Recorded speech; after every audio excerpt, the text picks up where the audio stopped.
Assalamualaikum warahmatullahi wabarakatuh. Sebelumnya perkenalkan, nama saya Ahmad Nurdin Subahi.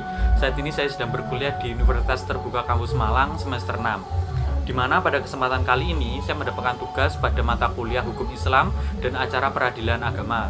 Dengan mata kuliah yaitu membuat video terkait dengan proses mediasi terkait kasus perceraian. Adapun tahapan-tahapan mediasi dalam perkara perceraian yaitu yang pertama, pengajuan gugatan atau permohonan cerai, di mana proses ini dimulai salah satu pihak, baik suami maupun istri, mengajukan gugatan atau permohonan perceraian ke pengadilan yang berwenang.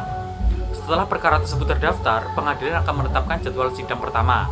Tujuan dari tahapan ini yaitu memulai proses penyelesaian perkara secara hukum sekaligus membuka peluang bagi para pihak untuk menyelesaikan konflik melalui mediasi sebelum pemeriksaan pertama dilakukan. Kemudian tahapan yang kedua adalah perintah pelaksanaan mediasi oleh hakim. Pada sidang perdana yang dihadiri oleh kedua belah pihak, hakim berkewajiban mengupayakan perdamaian dengan mengarahkan para pihak untuk mengikuti proses mediasi.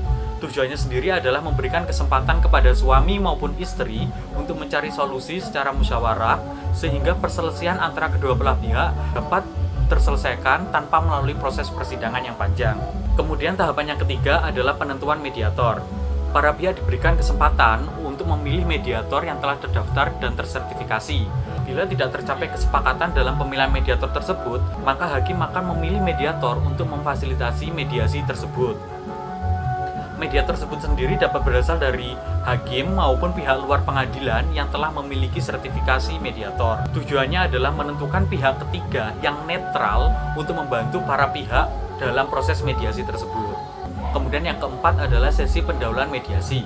Pada tahap awal mediasi, mediator menjelaskan prosedur mediasi, hak dan kewajiban para pihak, asas kerahasiaan, prinsip netralitas mediator, serta jadwal pelaksanaan mediasi. Tujuannya sendiri yaitu memberikan pemahaman yang jelas kepada para pihak mengenai mekanisme dan aturan yang berlaku selama proses mediasi tersebut berlangsung. Kemudian yang kelima adalah penyampaian pokok permasalahan.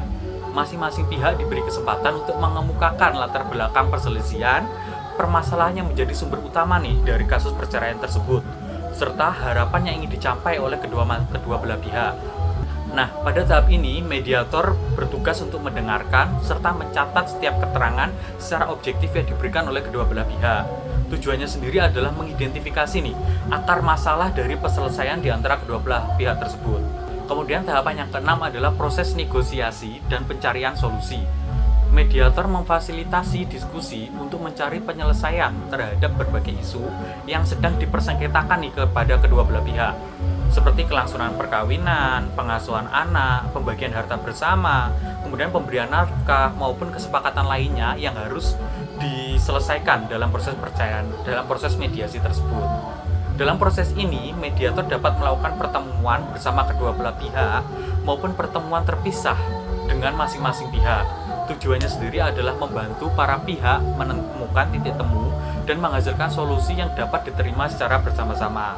Kemudian tahapan yang ketujuh yaitu penyusunan kesepakatan.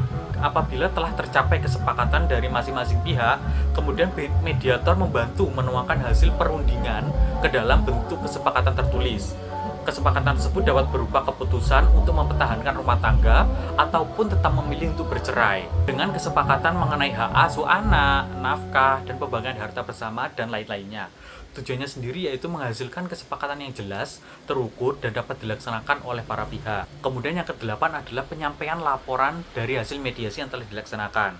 Setelah proses seluruh mediasi ini selesai dilaksanakan, mediator kemudian menyampaikan laporan kepada majelis hakim mengenai hasil yang telah dicapai. Nah, hasil mediasi ini dapat berupa yang pertama, mediasi berhasil. Nah, mediasi berhasil ini apabila para pihak mencapai kesepakatan bersama secara keseluruhan atau kesebagian. Nah, yang kedua, mediasi tidak berhasil apabila tidak ditemukan kesepakatan sehingga perkara ini harus berlanjut ke tahap persidangan. Nah, tujuan dari penyampaian laporan hasil mediasi ini adalah memberikan informasi kepada hakim sebagai dasar untuk menentukan langkah berikutnya dalam penyelesaian perkara. Kemudian yang terakhir adalah tindak lanjut oleh pengadilan. Jika mediasi tersebut berhasil, kesepakatan para pihak dapat dituangkan melalui akta perdamaian sesuai dengan ketentuan yang berlaku.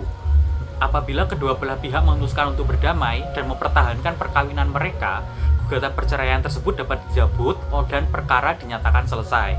Namun sebaliknya, Jika mediasi tersebut tidak berhasil, proses persidangan akan dilanjutkan dengan pemeriksaan alat bukti, keterangan saksi-saksi, dan fakta-fakta hukum lainnya sehingga majelis hakim dapat menjatuhkan putusan. Nah, tujuan dari tindak lanjut oleh pengadilan ini yaitu menjamin adanya kepastian hukum atas penyelesaian perkara yang dihadapi oleh kedua belah pihak. Nah, demikian yang dapat saya sampaikan terkait dengan proses ataupun tahapan-tahapan mediasi terhadap perkara perceraian. Terima kasih. Wassalamualaikum warahmatullahi wabarakatuh.